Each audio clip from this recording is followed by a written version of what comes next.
Conecte-se à rede. Este vídeo abre o processo colaborativo de revisão do Estatuto Provisório da Rede Sustentabilidade. Ok, mas o que é um estatuto? Estatuto é um conjunto de normas que regulam as relações entre pessoas de um determinado grupo. Como assim? O Estatuto da Rede é muito próprio. Regula, mas não prende. Organiza, mas não limita. É partido, mas não parte em partes. Une todo mundo.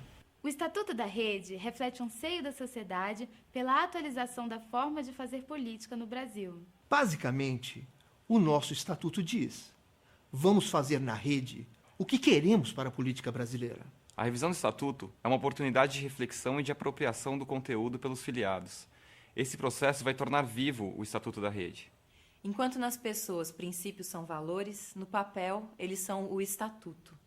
Logo no início, o Estatuto apresenta suas cláusulas pétreas, os fundamentos, a base, a essência da rede. São 14 cláusulas que revelam a que vem a Rede Sustentabilidade. E este vídeo é para apresentá-las. Pluralidade política. A rede está aberta à diversidade de visões políticas que compartilhem o valor da sustentabilidade. Dignidade da pessoa humana. Dignidade é qualidade, não apenas quantidade. É escola com aprendizagem, saúde com confiança, transporte com mobilidade, hoje e para as futuras gerações. Justiça social. Apesar dos avanços do PIB, a desigualdade do país permanece. Desenvolvimento verdadeiro é aquele que combate a desigualdade de forma ambientalmente sustentável. Defesa dos direitos das minorias. Cada brasileiro ou brasileira tem sua identidade étnica, cultural, religiosa, política, sexual. Cada brasileira ou brasileiro tem sua consciência e suas práticas sociais, conforme sua identidade. A democracia deve assegurar a vontade da maioria sem ferir o direito das minorias. Respeito à natureza e à vida em todas as suas formas de manifestação e da promoção e defesa do meio ambiente ecologicamente equilibrado.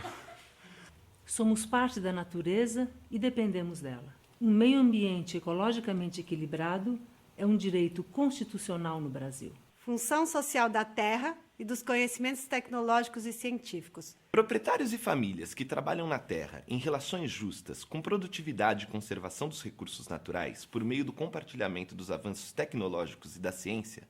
Sim, é possível. Função social da propriedade.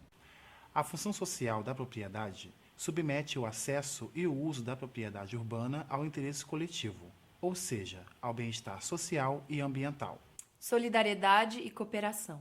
O dinheiro não deve ser o único motor da sociedade. Colaboração é uma palavra-chave. É um dos pilares da sociedade que buscamos. Respeito às convicções religiosas e a liberdade para professá-las. O Estado brasileiro é laico e assim deve permanecer. Por isso todos têm o direito de exercer a sua fé ou mesmo a sua ausência de fé. Transparência, eficiência, eficácia na gestão pública. É de nossos impostos que vem o orçamento público. O cidadão tem que saber onde ele é gasto e participar dessa tomada de decisão. Impessoalidade e interesse público.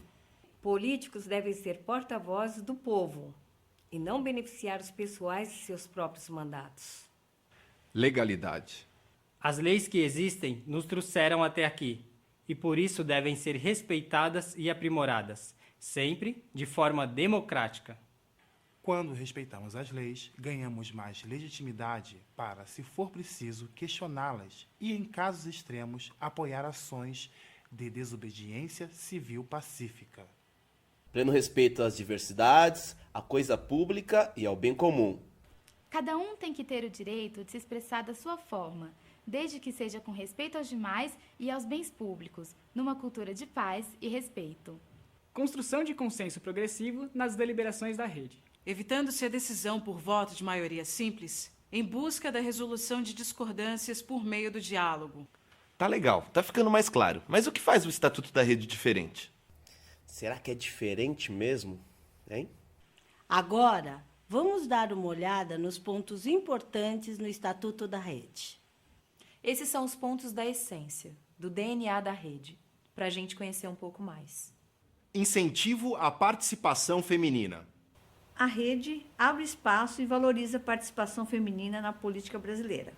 Em todas as suas instâncias, deve haver um mínimo de 30% e um máximo de 70% de cada gênero.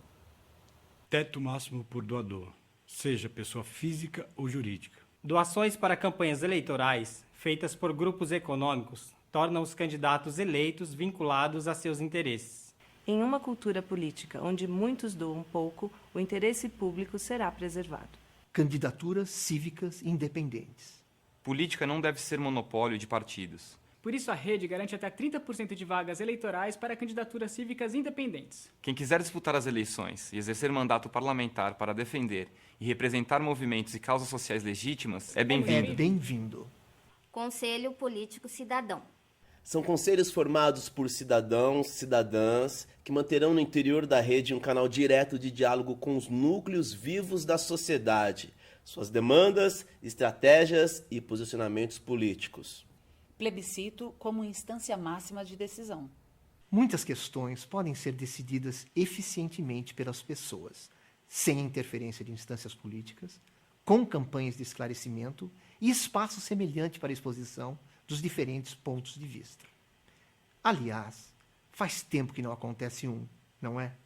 Apenas uma reeleição parlamentar. A política não deve ser uma profissão, mas um serviço dedicado ao bem público.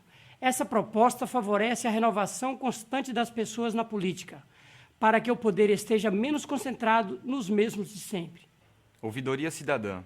A rede só faz sentido se estiver sintonizada com as aspirações da sociedade brasileira. Consenso progressivo.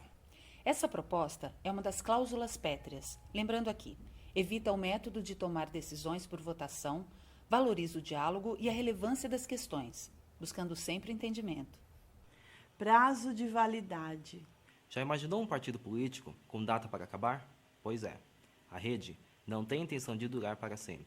Em 10 anos, será feita uma avaliação de metas e objetivos e será decidido se ela merece continuar existindo. E aí, o que você está achando de tudo isso? Como toda nova construção, a rede é um laboratório, um espaço de se fazer um outro jeito.